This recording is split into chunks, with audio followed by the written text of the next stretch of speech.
Hello everybody, welcome back to another Batman Caped Crusader tier list video. Yes, I've done another one. This time I'm going to talk about each of the episodes in Season 1.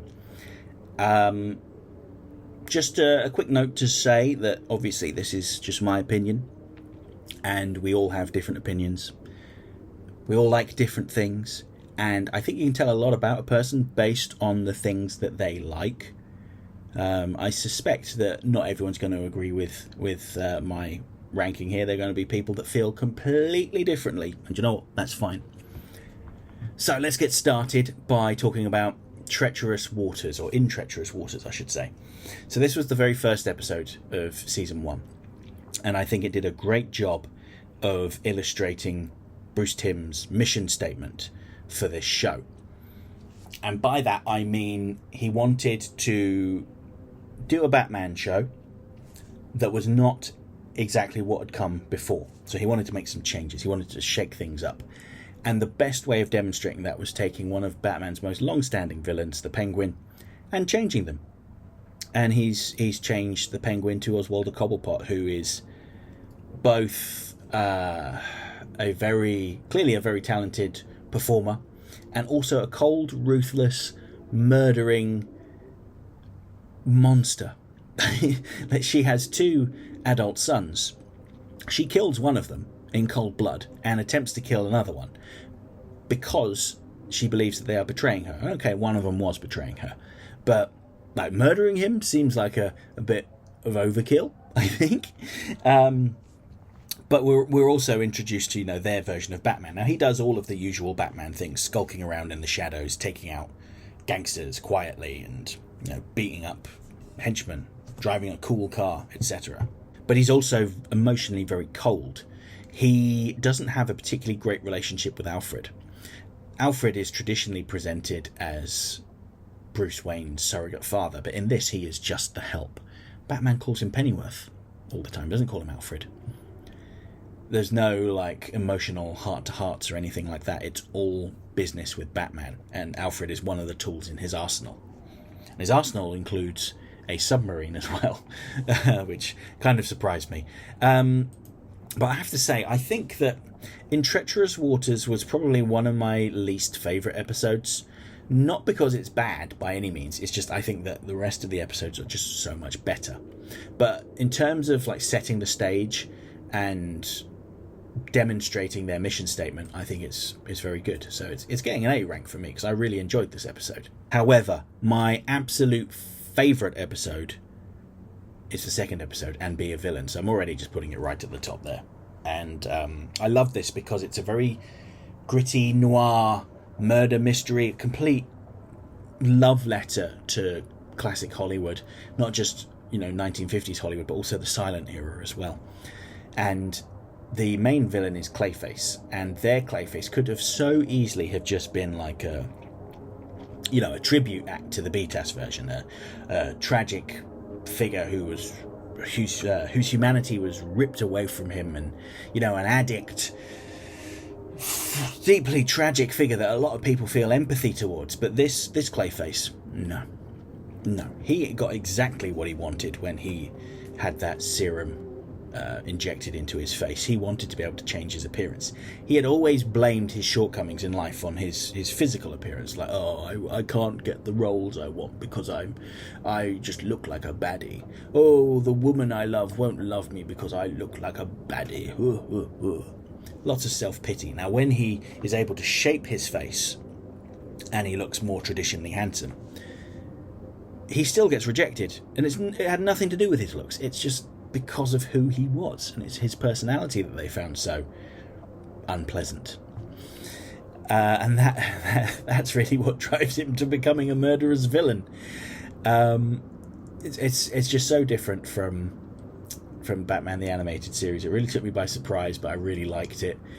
A lot of the episode focuses on Renee Montoya and her investigation, but Batman has placed a bug on her and he's listening in. And in a lot of the episode, you can kind of just see Batman lingering in the background or on a rooftop, just sitting like this, listening in. And Montoya is a very well-written character as well. I really loved there's a scene where she's interviewing the the colleagues of Basil Carlo, their Clayface. And one of them's like, "Oh, Basil Carlo was the finest actor of our generation, a privilege to work with." But, everyone has their opinions, right? Turns out that the guy that she was interviewing was actually Carlo, pretending to be him, because he's already murdered the guy and has got his body under the soundstage of the studio. And I just love the idea that of Clayface he just really enjoys playing games with Montoya and tricking her and lying to her and making her think one thing when the something completely the opposite is the actual truth. Really great episode. Loved every moment of it. So it's my favourite one. Now, Kiss of the Catwoman tonally is practically the opposite. This is quite a light-hearted episode in some regards. So Selina Kyle is a down-on-her-luck socialite whose father's gone to prison. She's running out of money. So she takes inspiration from Batman, who she's seen in the newspapers, to create her own costumed identity, Catwoman. And she goes around stealing and committing robberies. And she's just so light-hearted and flighty and joyous and just like the complete opposite of Batman in some regards. She's easily dealt with as well. Batman just ties her up and leaves her for Bullock and Flass to take her in.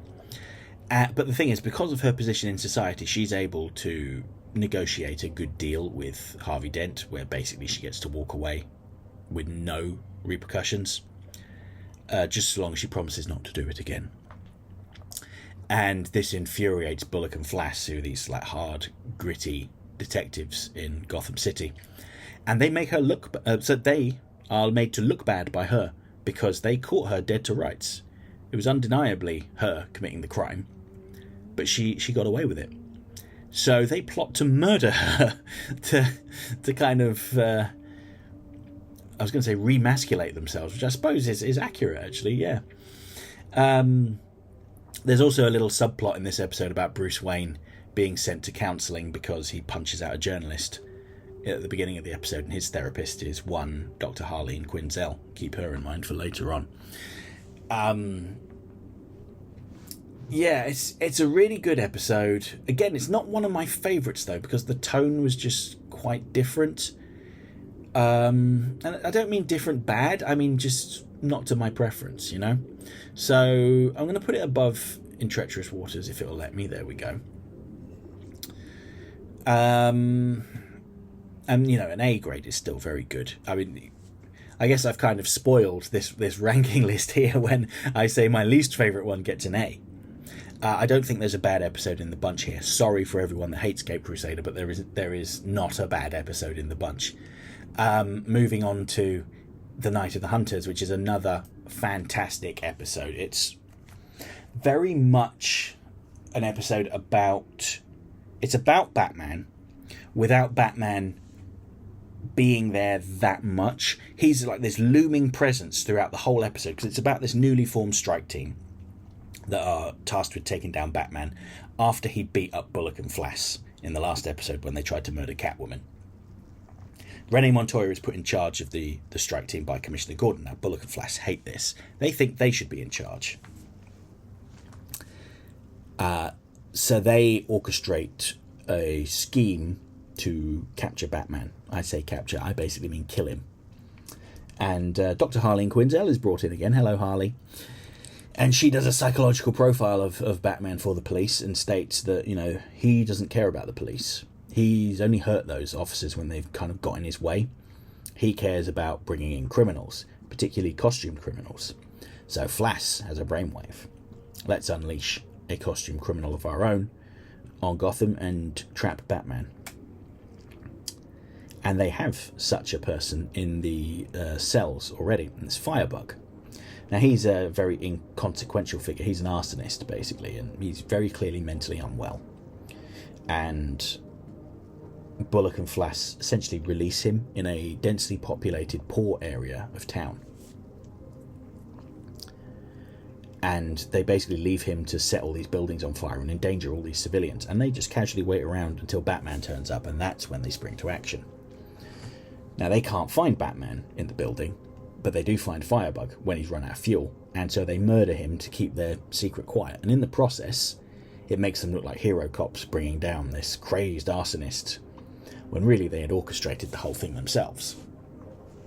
Now, the episode is very much about Commissioner Gordon and his response to having these kind of corrupt people on his team. He tries to fire Bullock and Flass, but the court of public opinion is on their side. They're the heroes that took out the maniac. So there's not much he can do. But while Bullock and Flass are doing their bad deeds in the burning building, Commissioner Gordon and Montoya are trying to save people. And it's here that Commissioner Gordon comes face to face with Batman and sees that Batman is actually a hero, because when he he corners Batman, let's put it that way. He sneaks up on him and got his gun points, says, "Freeze!" Batman turns around and he's carrying 2 children. And Batman looks straight at Commissioner Gordon and says, "There's a third one in there." And they cooperate to rescue the children. And then once the kids are safe, Batman disappears, leaving Commissioner Gordon with all the glory of, saving these children. So Commissioner Gordon's job's safe because he's popular in the press as well. But yeah, this episode is all about just how corrupt and awful the institutions of Gotham are. Mayor Jessup rewards Bullock and Flass for their cruelty and their awfulness, and turns a blind eye to their corruption, probably because it serves him. But yeah, I thought it was a wonderful episode. Absolutely great. And I know some people have said, "Oh, Batman's barely in it. Oh, I don't enjoy this. I want my Batman cartoon to be about Batman." But the thing is, you can have stories be about a character without them being present and speaking. This whole episode is about Batman, really. And it's the people's response to Batman that informs us of what Batman, Batman's character and what Batman's like. Just because he's not on screen talking constantly. I think it takes like 15 minutes for him to actually say a word in the episode, but he's there constantly. He's a looming in the background even when he's not there. Although I did love that scene late at night where Commissioner Gordon's like going to get himself a coffee and he goes into the office of the strike team. Batman's standing there reading through all their files, and it's just like a moment where they lock eyes and go, and run. I thought that was great. But anyway, next episode, the stress of her regard, I should say. So this is the episode that introduces Harley Quinn, the alternate personality of Dr. Harleen Quinzel. So when they first showed off their version of Harley, I kind of found myself wondering how they would land at the Jester costume without the Joker. And turns out what they did is they kind of focused on her background as a psychologist, or a psychiatrist, excuse me. And she's obviously got this wealthy client list, and some of them are truly awful people. The things they do are lawful, but they are awful, and she feels they need to be punished, and so she psychologically tortures them and breaks them down and makes them basically become her slaves. And the way she does this is by breaking them down into their Jungian archetypes. Now, Jungian archetypes it's basically this theory put together by Carl Jung, that there are 12 basic personalities that can apply to everyone that has ever lived. There's the ruler, the caregiver, the sage. What's the other ones? Can't remember. See, I've remembered 3 of them. Well, 4 if you count the Jester. I've remembered a third of them. Well done. Shows how much that research sticks in my brain. And Harleen Quinzel breaks all of her patients down into these archetypes, brainwashes them, and makes them give away their fortunes before having them kill themselves. And what I find really interesting is that she breaks herself down as well into the Jester. That's her Jungian archetype, and that's why she wears the Jester costume. I thought that was really fascinating. It's probably a fact lost on most people, and I only stumbled upon it by chance because I thought, well, there's got to be some significance as to why she's making that guy dress up as a clown, that guy dress up as an elf, and that guy dress up as a baby. So I just googled like psychological archetypes, and I was like, oh, okay, yep, here we go. But yeah, it's a solid episode. She's another villain that kind of springs up as a response to Batman, and she fully expected Batman to come and get her. I mean, she says as much to him when he finds her lair, and she comes in and is like, "I knew you'd come for me." Yeah, I found her at the last act of the episode where Harley locks Batman up in a cage and gasses him and knocks him out and then sets a bomb. I don't know. I didn't really understand her end game there, because she seemed to be suggesting that she was expecting Batman to escape from this. And she was just giving herself some time to escape, I guess, maybe. I don't know. I was a little unsure on exactly what she was trying to achieve, because she seemed to let all of her patients go. Which, I don't know. But anyway, I thought it was a very good episode. I'm going to put it on probably near the top of the A tier, actually, because I did really enjoy it. And I like like how Harley Quinn is almost like a reflection of Batman. I know it's kind of poncy to say that, but she's got her outward personality, Harleen Quinzel, who's bubbly, light, and fun. But the person she is on the inside is Harley Quinn, or Harlequin, I suppose, who is kind of sinister and dour and angry. And you can draw an obvious parallel to Batman there with his jovial Bruce Wayne personality, followed by his real personality. Anyway, so next we have Night Ride. Now, this one I found was a very fascinating episode because, again, when Caped Crusader was announced, I was under the impression that it was going to be a very grim and realistic, down-to-earth and grounded Batman cartoon. And then they have Night Ride, which has just got a literal ghost in it. The ghost of Jim Craddock, or Gentleman Jim, a former, I suppose you'd probably call him an aristocrat, I suppose. His family had been given land and a home in the United States because of their loyalty to the King of England, and he was very staunchly against the revolution. He was a loyalist, so immediately that puts him in an awkward spot with most Americans, I suspect. But when he was a brute, he drank and he gambled and he lost most of his family's money, and rather than learning the error of his ways and improving himself, he decided to become a costume thief. And he would only rob from the poor. He would never rob from the wealthy, because he viewed lower classes as being chattel, people that are just there to serve him. And what better way to serve him than by giving him all of their money? Now, he was caught and executed, but his ghost comes back 150 years later or so, after one of his descendants sells their home, or is in the process of selling their family home, Heritage Hill, to Lucius Fox.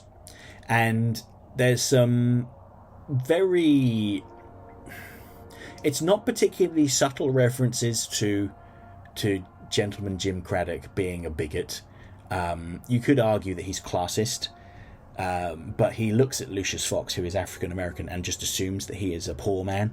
Like, he literally crawls out of this painting in Heritage Hill and starts chastising Russell, his descendant, and it's like, "How dare you sell it to this kind of man," pointing at Lucius Fox.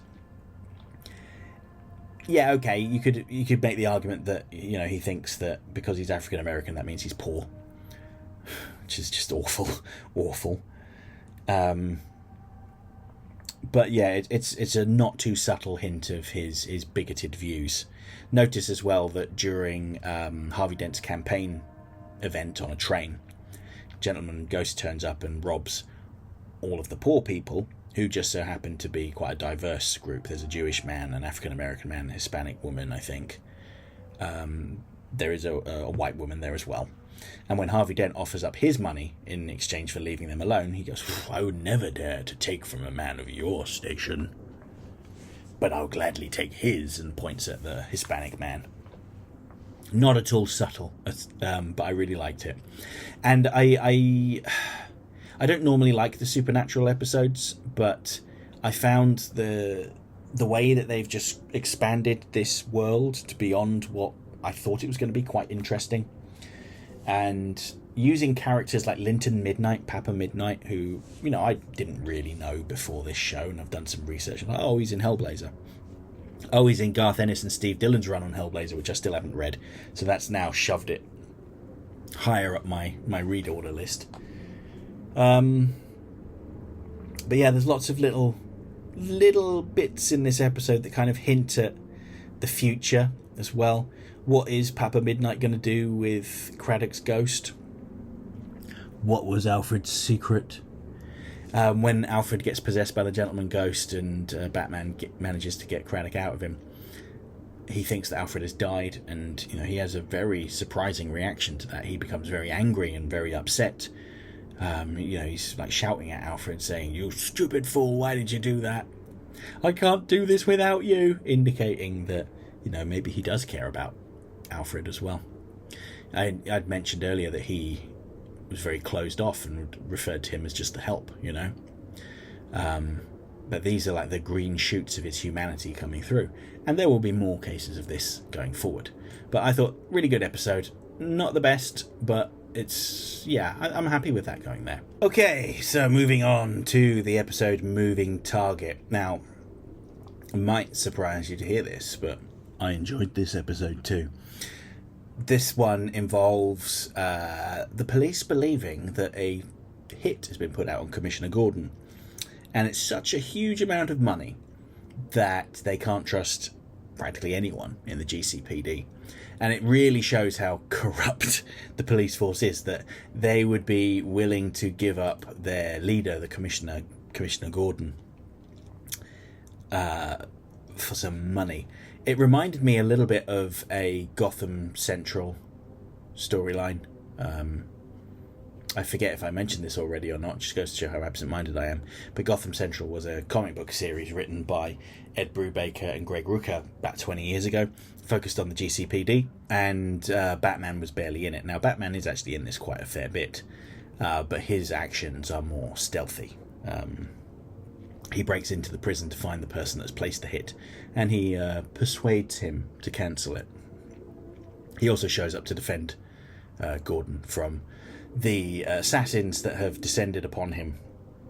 Speaking of the assassin in question, it's this guy, I've got the little cursor over, Onomatopoeia. Now, he's a Green Arrow villain that doesn't really communicate except through sound effects. So, for instance, if he's going to shoot someone, he'll go bang. If he's going to stab someone, he goes... When he steps off the train, you see him pull his mask down. You get a very brief glimpse at his chin, but he pulls the mask down, walks into the light and goes, dun, dun, dun. Hilarious. Genuinely loved it. And he's got a legion of henchmen with him that are all dressed very similarly, except they don't have masks, and they talk. There's a scene where Onomatopoeia tracks down Commissioner Gordon by following a trail of, I guess it's like oil that's leaked from their car after the car got shot up. And Onomatopoeia's walking along, going blip, blip, blip, and then points in the direction Commissioner Gordon's gone and goes ding, ding, ding, ding, ding, ding. And his henchmen are all just so supportive, like, yeah, well done, boss, great job. I really loved it. And obviously the fight between Batman and Onomatopoeia was great. Need I say more than pow? Wonderful. I think I'm going to give this a high A as well.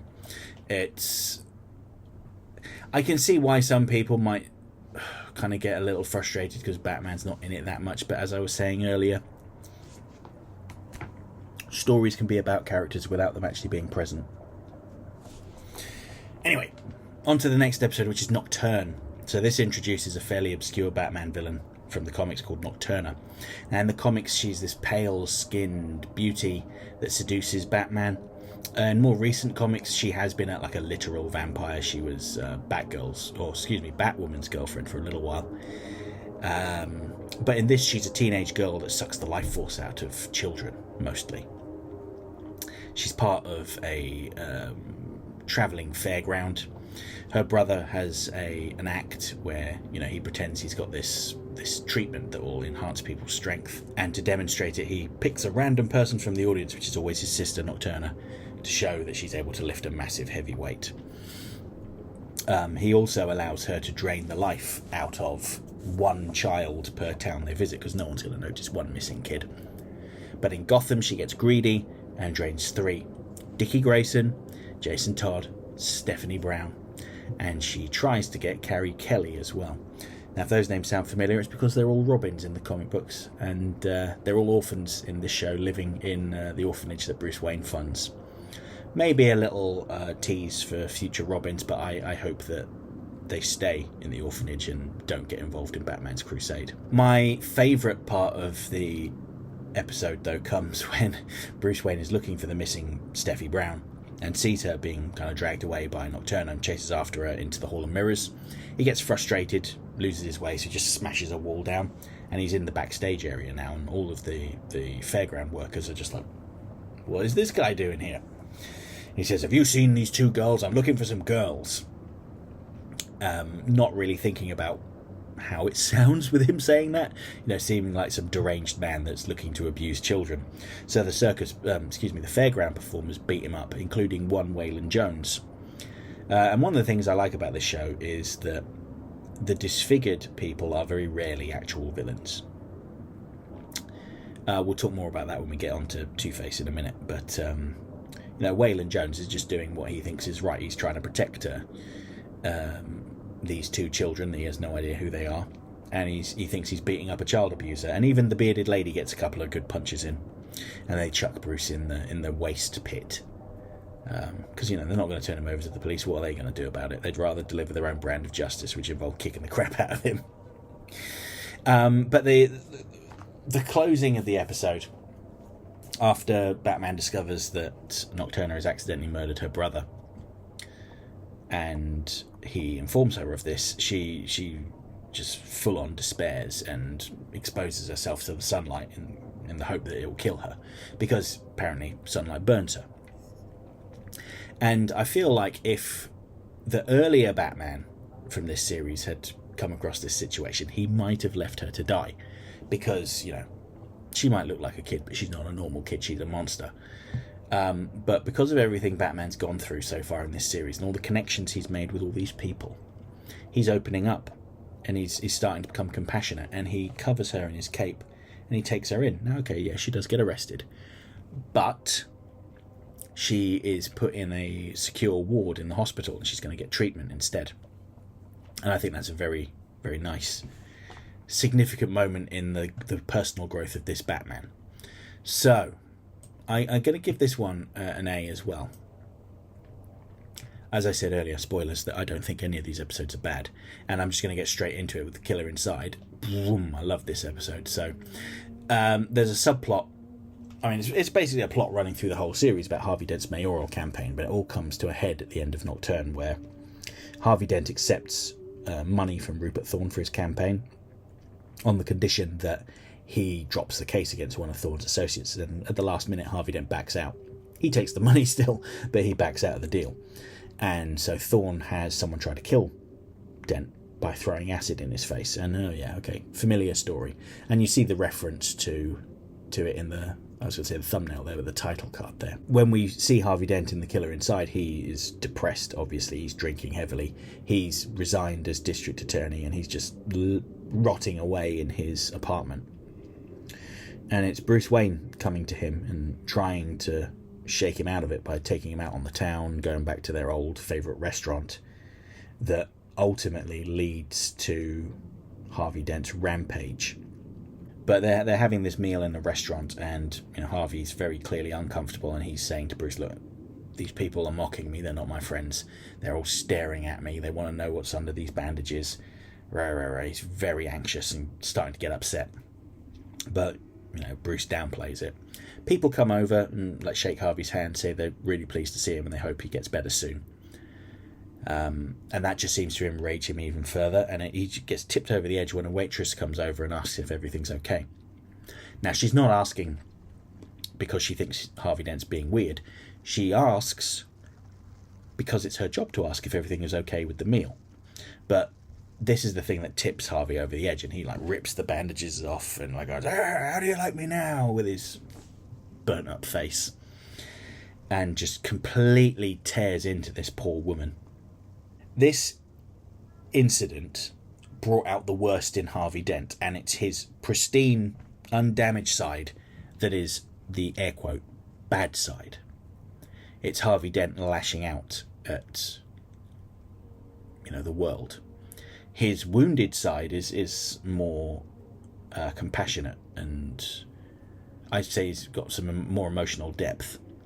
He understands that he's the person to blame for his situation in life, but at the same time he's very angry about it.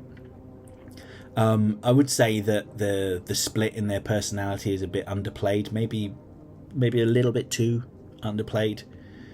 But Deirdre Bader does a wonderful job as Harvey Dent and Two-Face, and really they are the same person, even though he refers to himself as, he refers to there being another guy, which is the soft side. The disfigured side is the kind one that doesn't want him to kill the man that burned his face, but he's going to do it anyway.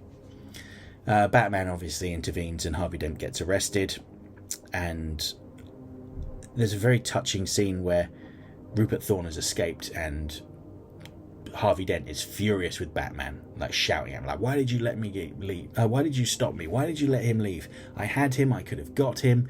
You stopped me. And then he just flips and goes, oh, thank God you stopped me. I couldn't control him. And drops to his knees weeping. Very, very sad. And the episode ends with Barbara Gordon visiting Harvey in prison to say that she'll be his lawyer, which indicates the strength of Barbara's character, because throughout this whole show she's been saying that people should be treated fairly based on their circumstances, not because of who they are. They shouldn't get special treatment, or they shouldn't be treated worse because they're a different kind of person. And that leads on to the final episode, Savage Night, which no, I'm going to put it as the second best episode. Again, this is a very Two-Face centric episode. So Harvey Dent's been arrested, he's been caught, and he's persuaded to testify by Barbara Gordon and Bruce Wayne. But the establishment can't have that. So Bullock and Flash break him out of jail, and they're going to hand him over to Rupert Thorne, who's going to deal with him. But Barbara Gordon is on the case. She's following them. And Two-Face manages to outsmart them and escape. I mean, he basically plays Bullock against Flash, and then while they're arguing, he kicks Bullock in the head. Bullock is driving at the time, so he crashes. And he's going to continue his quest of revenge against Rupert Thorne, but Barbara Gordon handcuffs herself to him. And Two-Face does not want to endanger Barbara. He's got this sense of morality that he's only going to harm the people that deserve it. In the last episode, there was in The Killer Inside, when he's trying to find the man who burnt his face, he visits that man's girlfriend, and he's asking her for information and she won't tell him, and he says, oh, I can think of a few ways of getting you to talk, and it cuts. And so you think, oh no, he's done something terrible to her. But what he actually does, he's just given her a load of money so that she can leave Gotham and start a new life.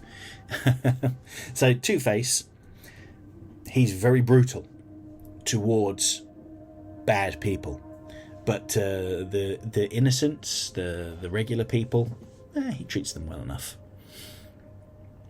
But the episode ultimately culminates in Commissioner Gordon, Renee Montoya, Barbara Gordon, Harvey Dent and Batman trying to escape from about 15 of Rupert Thorne's men and Bullock and Flash on a foggy dock in the middle of the night, and it's so wonderful. I think the really most powerful moments of the episode come towards the end, when Two-Face has been shot in the gut and Barbara Gordon's kind of dragging him to her car so that she can get him out of there, even though it's a lost cause. I mean, that dude's going to die, surely. If he doesn't get help soon, he is going to die, but Barbara's not giving up on him. And while she's doing that, Flash steps out from the shadows, pulls his gun out, and he's going to shoot Barbara, and Two-Face jumps in front and gets shot and killed.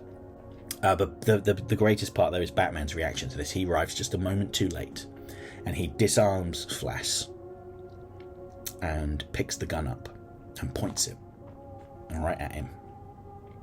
And Flash is like saying, hey, it was a righteous kill, man. I'm a cop. You can't do this to me. I'm a cop. And Batman, bang, bang, bang, bang, bang. Lost count of how many shots there. But he empties the gun. And you don't see what's happened. based on Barbara's reaction, you think Batman might have actually shot Flass, but he didn't. He just shot around him, indicating that he was very skilled with a gun and that he could have killed him very easily. But he instead opts to beat the crap out of him, and then in a rage throws the gun into the sea. And this is a real turning point for Batman, because he recognises a lot of himself within Harvey Dent and the way Harvey Dent acted, and he realises, I should say, that he has been doing things wrong, and he's got to change. And this is demonstrated when, you know, he's conveyed these thoughts to Alfred, and he says, "Thanks, Pennyworth." Thanks, Alfred. And that throughout that whole season, he's been calling Alfred Pennyworth, as you know, because it's, you know, an employer and employee relationship, you know. But this is the point where he's actually seeing Alfred as a person that he really cares about, and he's cared about him obviously the whole time, but I guess he'd been kind of hiding it from himself. But the series ends with Rupert Thorne taking part in his favourite pastime, which is sitting in his chair looking at the Gotham City skyline like a weirdo, and Batman chucks a batarang through his window that slices his ear. Okay, very close to taking his eye, and Thorne in a shock looks outside and sees Batman standing there in a lightning storm, evoking images of the Batman the Animated Series title sequence. And that's your clear indication that this cold, emotionless Batman is gone. The compassionate BTAS Batman is now here, and he is looking right at Thorne, and he's going to finish him off. And I can't wait for next season. Now, of course, there is also a little teaser for the Joker as well, which, okay, great. Nice tease for the next season. I feel like I've talked way too much. I thought this was going to be like a 15-minute video, maybe 10 minutes tops, but I've gone on for like half an hour, nearly 40 minutes, so I think I should probably stop there. And we can discuss my ranking in the comments. Now, obviously, I don't think everyone's going to feel the same as me. I'm sure there will be some people that wouldn't rate any of these episodes as highly as I had, and you know what, that's fine. We all have different opinions, we all like different things.